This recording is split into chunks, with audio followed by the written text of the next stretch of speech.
It's time to have an honest conversation about the Baltimore Ravens. We dive into that, unpack the scary Damar Hamlin situation, and more coming up next here on Locked On Ravens. You are Locked On Ravens, your daily Baltimore Ravens podcast, part of the Locked On Podcast Network, your team every day.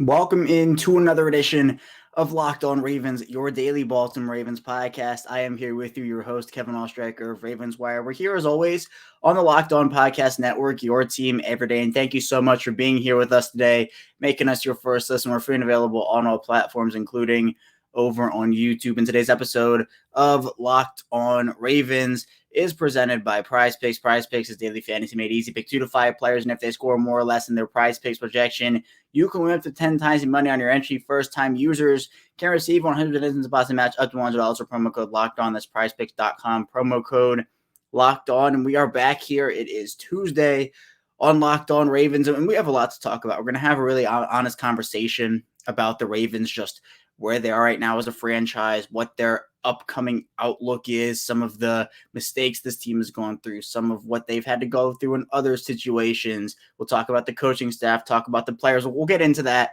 in the second and third segments because I really think that it needs to be had, especially with what this team has shown out of the bye, especially on the offensive side of the ball. But in this first segment, it'll at least a few minutes, if not the whole first segment, I do want to talk about the Damar Hamlin situation and just kind of unpack that whole thing and discuss it. I think it is very important to do so. So Damar Hamlin, with about 6 minutes to go in the first quarter of the Monday night game between Buffalo and Cincinnati, he tackles T. Higgins. T. Higgins, his helmet kind of goes into the chest of Damar Hamlin. Hamlin tackles him, gets up, and then collapses. And not a lot's really known at that time about the situation, but they start, administering CPR. They use the AED. They bring an ambulance on the field, and it was a massive, massive delay in what became a very scary situation. Very quickly, Hamlin was taken off in the ambulance, was transferred to the UC Medical Center in Cincinnati. So right now, again, there have been so many theories about what happened to Damar Hamlin, but at the time of this recording, I'll share the latest update. It actually came from the Bills, and I'll read it word for word so I don't mess anything up. It says, Damar Hamlin suffered a cardiac arrest following a hit in our game versus the Bengals. His heartbeat was restored on the field, and he was transferred to the UC Medical Center for further testing and treatment. He is currently sedated and listed in critical condition. I mean, this is just, it's a terrible, horrible situation. My thoughts and prayers go out, obviously, to Damar Hamlin, to Damar Hamlin's family, the Bills, the Bengals, and everybody who was impacted by this situation, which is so many, those who were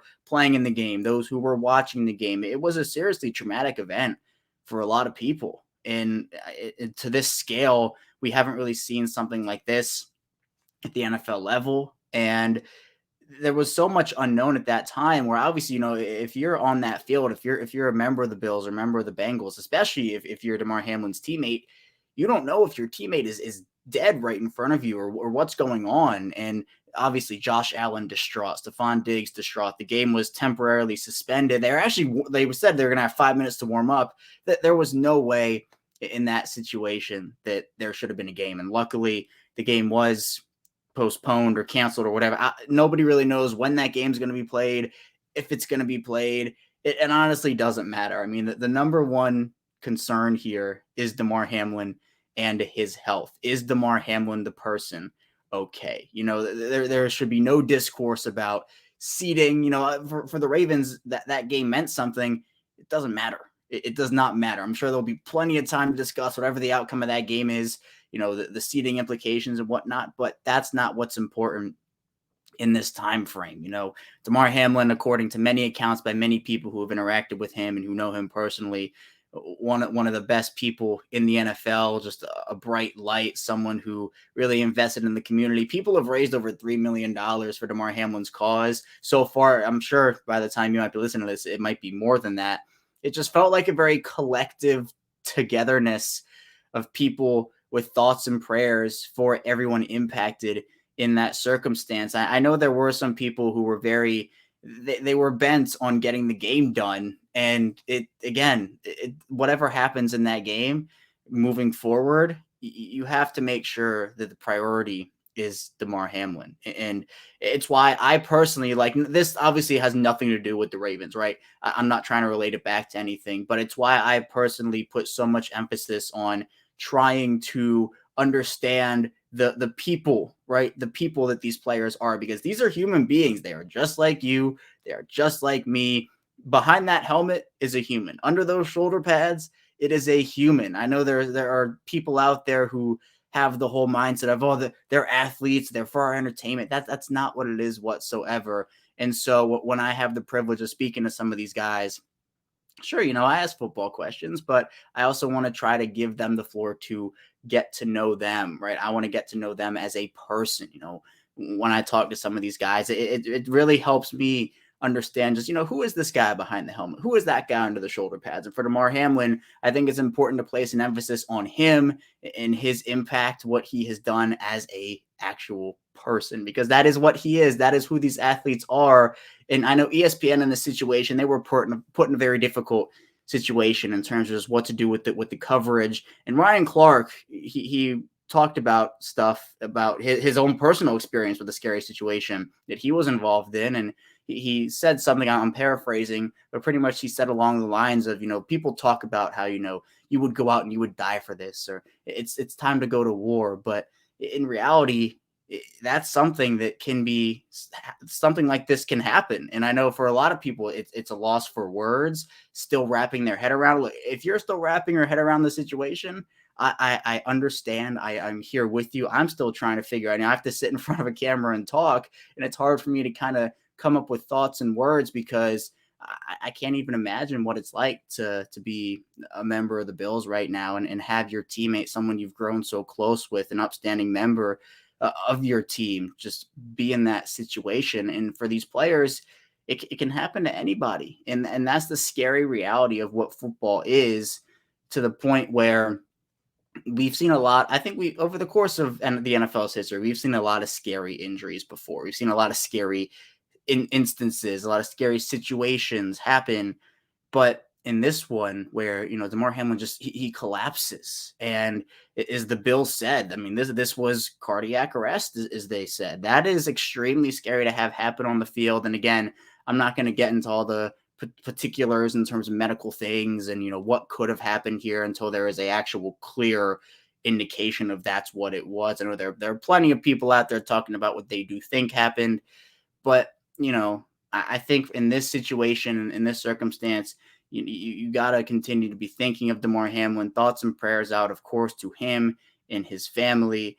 And I want to make it, hopefully, so that people are focused on Damar Hamlin, the person, not Damar Hamlin, the player at this moment, because obviously he's an immensely talented athlete, but that is very, very, very low on the list in terms of what matters right now. Is Damar Hamlin going to be okay? Can he make a recovery? People are praying for him. I am praying for him. The whole situation is terrible. It's super, super scary. But for now, all we can do is hope and pray that Damar Hamlin can pull through here and make a recovery at this point. Coming up in our second segment, though, we'll be talking football. It might be a little difficult, but we'll transition there. We'll talk about the Ravens. We'll have an honest conversation about this team and where they are right now and what goals they have and if they'll be able to achieve those goals. So be sure to stay tuned. Still a ton to dive into on the show. But first, this episode is brought to you by PrizePicks, and I'm moving full on into fantasy basketball season right now. Currently undefeated, have a couple of stars on my team. But if you want a different twist on fantasy, be sure to check out PrizePicks. PrizePicks has a ton of games and formats that you can use. It's super easy to play, and you can have many different current entries. And how it works is pick 2 to 5 players, and if they will go score more or less than their PrizePicks projection, you can win up to 10 times the money on your entry. There's no competing against other people, so it's usually projection available. PrizePicks offers projection on any sport that you watch, including the NFL, the NBA, you have MLB, NHL, PGA, college football, college basketball, and so much more. Entries can be made in 60 seconds or less. Is that easy? They have safe and fast withdrawals, and they're currently operational in over 30 states in Canada. So download the PrizePicks app. Go to PrizePicks.com. Tuesday night and play daily fantasy sports. First-time users can receive a $100 instant deposit match up to $100 with promo code Locked On. If you deposit $100, PrizePicks will give you $100. You deposit $50, PrizePicks will give you $50. Don't forget to enter promo code Locked On and sign up for an instant deposit match of up to $100. We return here, our second segment of Locked On Ravens. Back with you, Kevin Oestreicher, your host. And again, we'll transition from the scary Damar Hamlin situation into actual football talk here, and we'll try to have this conversation. But it's time to have an honest one, an honest conversation about this 2022 Ravens team. And honestly, to start, I mean, things just feel off right now in multiple different ways. On the field, obviously, we've seen the product. But off of the field, it just seems like there's this, I don't want to say it's a negative aura because I don't know if I'd go that far. I don't even want to say dysfunctional because I don't think the Ravens are a dysfunctional organization. They really haven't been over the course of their history. But there's just this aura around them that doesn't seem fully right. And John Harbaugh had his Monday press conference yesterday, talked about a lot of situations, said the tape showed really good effort by the players. You know, he made a very big emphasis during his Sunday night press conference after the game that it was on the coaching staff and the coaches didn't have the players ready. But one of the answers that stuck out to me and a lot of others, I feel like, was his answer about Gus Edwards. He was asked about the fact that, you know, Gus Edwards only had 3 carries. It felt very un-Raven-like. And honestly, Gus Edwards, people didn't know, you know, was he injured? Was there something going on? Why was he had 3 carries for 2 yards? That's one, a stat line you never see with Gus Edwards. 2, if he wasn't injured, he deserves to be playing more than that. John Harbaugh said, yeah, he wasn't really happy about it. Like he said, I wasn't happy about that. Gus should have played more. And I'm kind of thinking, but hold on.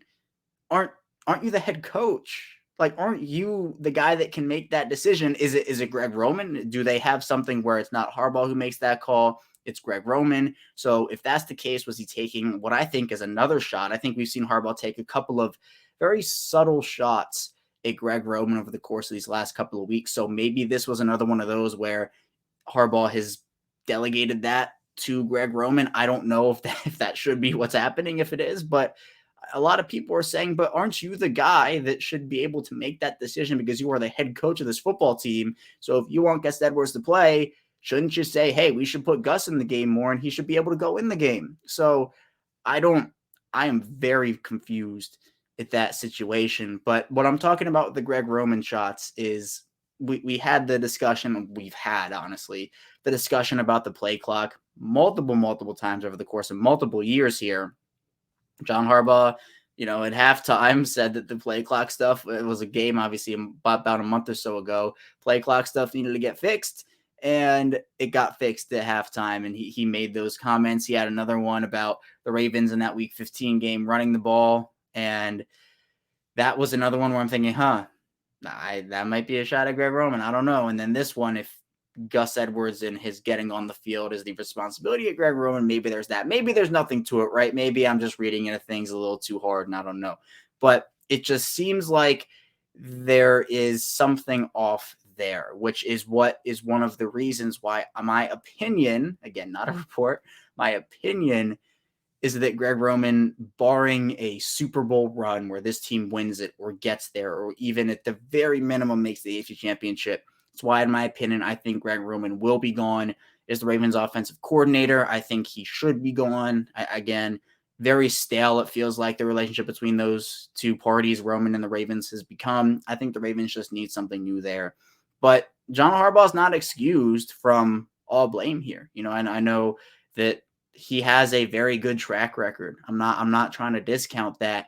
But the head coach, you being a head coach, you take this responsibility, right? You can have fall guys. You can have scapegoats. You know, I know people, that number one scapegoat would be Greg Roman, but John Harbaugh does deserve some blame here for some decisions he has made over the course of this season that have honestly cost them games or put them into rough situations. It just feels like it hasn't been a sharp coaching year for the Ravens. Now, I will give Mike Macdonald his credit, right? I think Mike Macdonald's come in and he had a couple of rough weeks to start, but I think that he's done a really good job with this defense. Like, when people are talking about what's the reason the Ravens are either losing / being in these really close games, I'm not pinning a lot of that on the defense. Now, some does fall on the defense, right?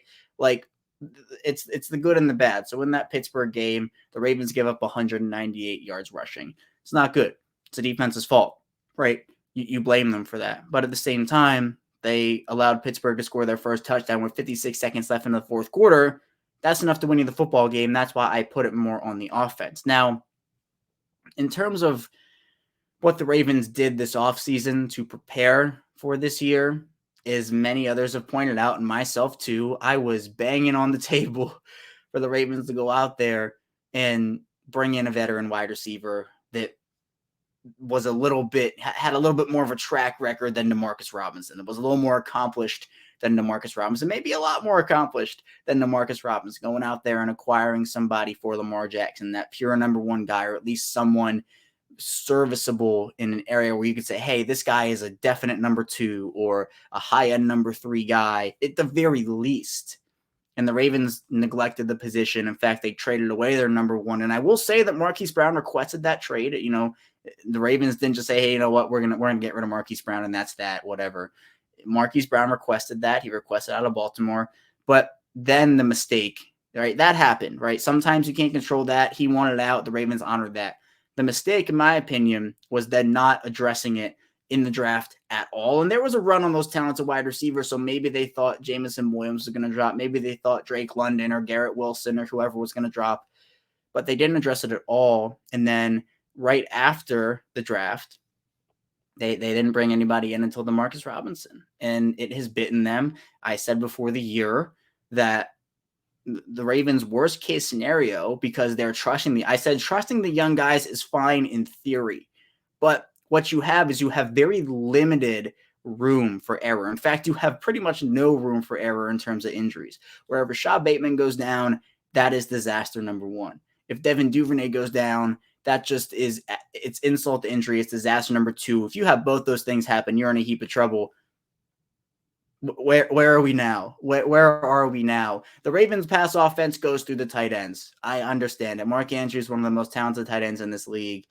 But it just felt like, again, we've seen the Ravens consistently neglect the wide receiver position since Lamar Jackson. And it's been before Lamar Jackson, right? It's not just – the Ravens have had trouble with wide receivers for many years. They've had some successes, obviously, Derek Mason and Anquan Bolden and Steve Smith. And for all those, you have your Jeremy Maclins and your Michael Crabtrees and your draft picks like Rashad Perriman. You can go back to Mark Clayton if you want to, some of those first-round guys. But I think at the same time – after trading away a guy like Marquise Brown, you want to give yourself some insurance.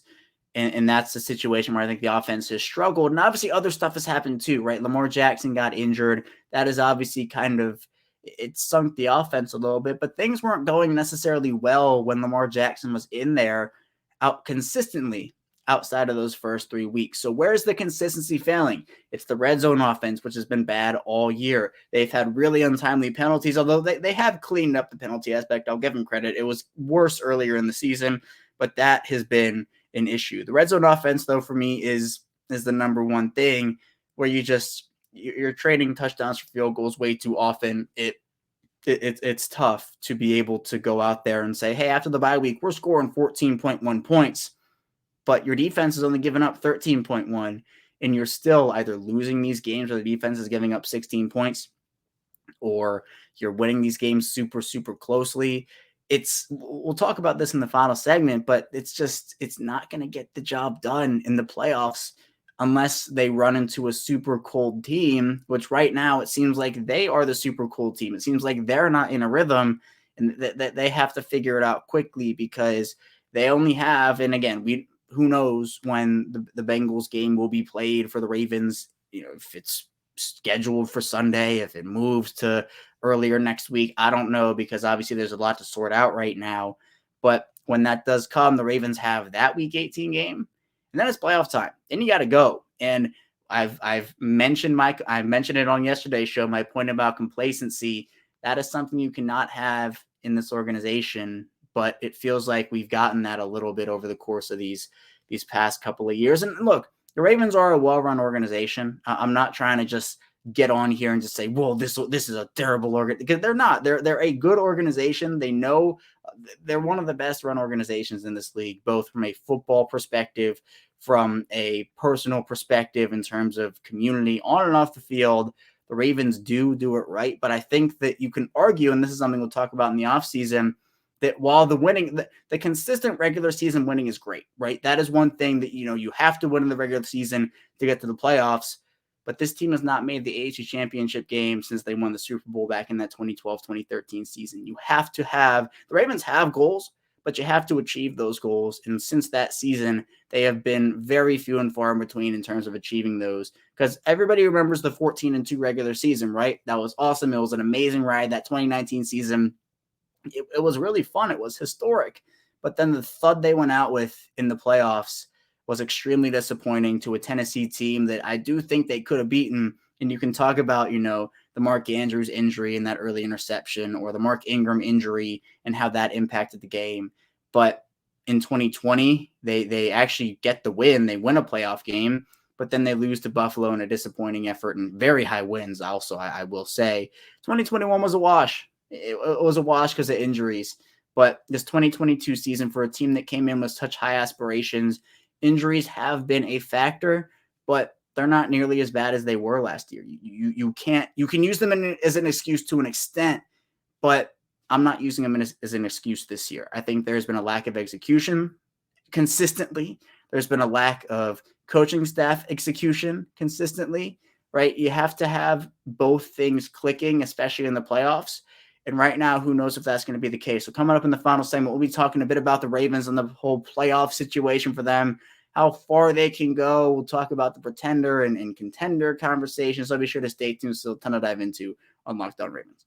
But first, this episode is brought to you by BetOnline, and BetOnline.net is your number one source for sports betting info, stats, news, and analysis. Get the latest odds and trends for every professional and amateur league out there, from pro football to college bowl season to basketball. You've got it all over at BetOnline.net. And if you love sports podcasts, you can even find those at BetOnline as well. They're always the fastest and easiest way to get your betting info. So head over to the website and use a mobile device to learn more. BetOnline, where the game starts.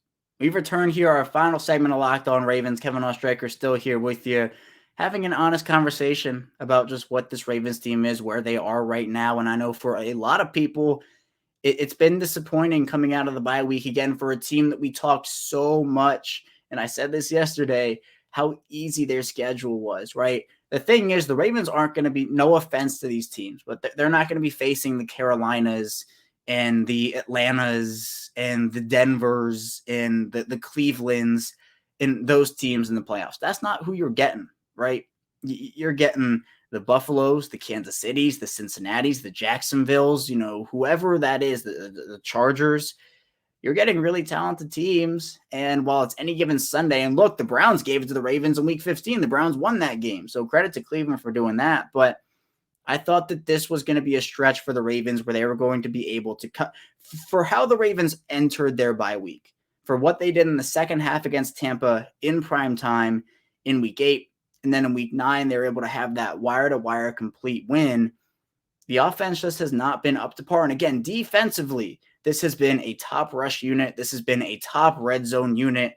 The pass defense has been improving. And over the past couple of weeks, they've had the ball moved on them in multiple different aspects, where I think we've seen more of the bend, don't break philosophy, where they're giving up chunk plays, but they're not letting teams in the end zone.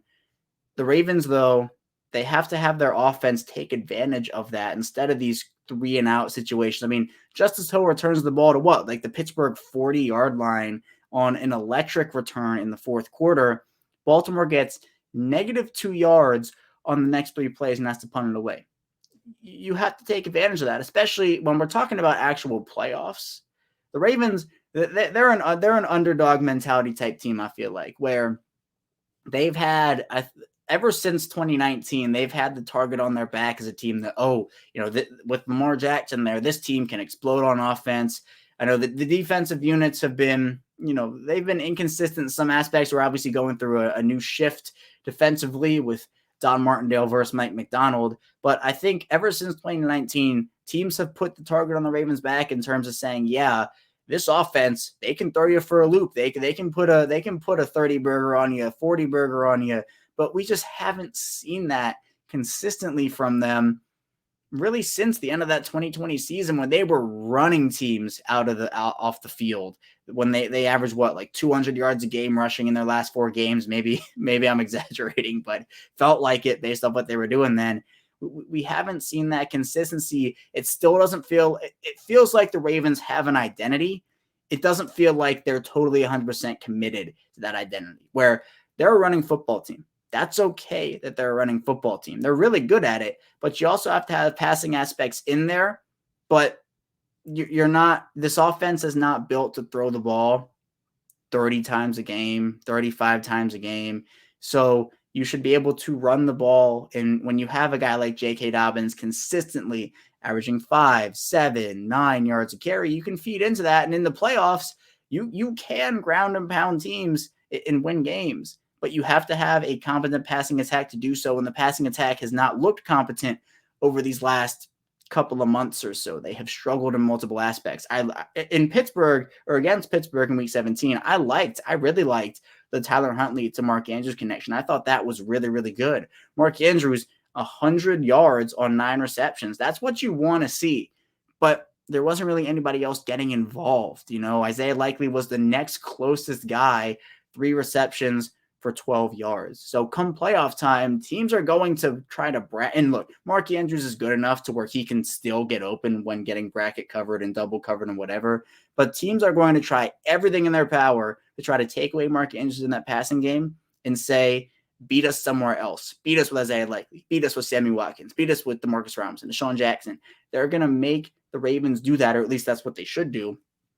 So Baltimore has to prove that they can do that. And I think the week 18 game is going to be a very big test, because the way things could potentially set up, the Ravens could have to play Cincinnati in week 18 and then go right back the next week in the wild card round and play them again. So they'd have 2 cracks at Cincinnati, obviously one meaning a lot more than the other in terms of playoffs versus non-playoffs. But right now, I'll ask you a question, for whoever's listening. Who would you feel confident right now in the Ravens beating in the first round? With everything we've seen so far, maybe the Ravens go to Cincinnati in week 18 and just blow the doors off. Lamar Jackson comes back and that's that. But I don't know. Maybe the Ravens, I think they would beat Tennessee. I think they would beat New England, I'd say, although that might be a tough matchup in its own based off the New England defense. I'd say they could beat Miami, but that'd be tough if Tua comes back, and I don't think he should. But if he comes back, the Jets are out now. I don't know if I feel confident in them beating Cincinnati. I don't know if I don't think I feel confident right now in them beating Buffalo. I don't feel confident in them beating Kansas City. In fact, I would say they probably wouldn't beat Cincinnati in the first round of the playoffs right now, based off of everything I've seen. That offense cannot keep up with Cincinnati's offense right now. I don't think he can keep up with Buffalo's offense. I don't think he can keep up with Kansas City's offense. Regardless of how good the defense is playing right now, your offense has to capitalize. And we've seen firsthand how, no matter how good that defense is playing, Ravens can still lose games even when the defense doesn't allow a touchdown until less than a minute to go in the fourth quarter, which by far and away, again, should be enough. It should be enough for your team to go out there and win a football game, and the defense does that. Again, there were some ups, there were some downs from that defense. There have been over the past couple of weeks, but I'm not placing the majority of the blame on the defense in terms of what has happened to this team. They've lost 2 of their last 3 matchups. Their division record has dropped from 3-0 to 3-2. And now you're looking at a team that has a lot more questions than answers in multiple situations. The Ravens they're still not indicating when Lamar Jackson's going to be back. If Tyler Huntley is the one starting in the wild card round, I have a hard time with the way this offense has looked, believing Baltimore can make it out of the first round. Maybe the defense can carry them there. They say defense wins championships. They would have to have that moment, because I think, again, Lamar Jackson, if he comes back, he fixes some of your issues. He does not fix all of them. There are multiple underlying issues that Lamar Jackson helps, but he doesn't help all the way, 100%.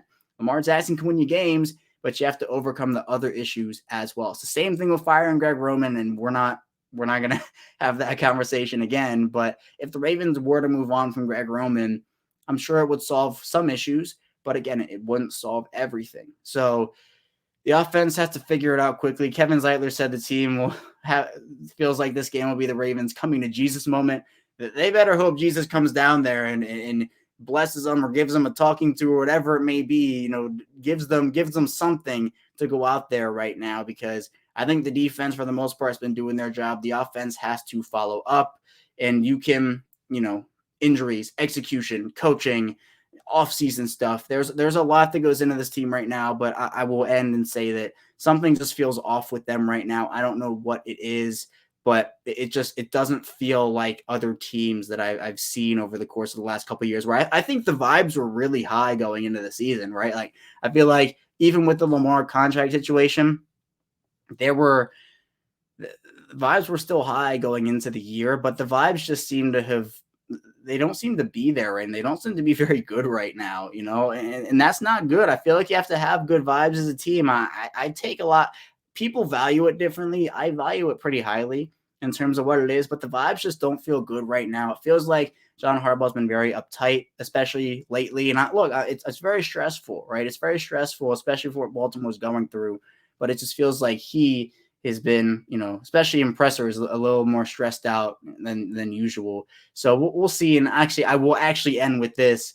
I do believe the Ravens, in terms of an honest conversation, I believe Baltimore still should pay Lamar Jackson. I think Lamar Jackson, despite the injuries, he's your guy. I mean, he's a franchise quarterback. I believe in Lamar Jackson, and I think Baltimore should too. I think that they should pay him. And obviously, it takes two to tango.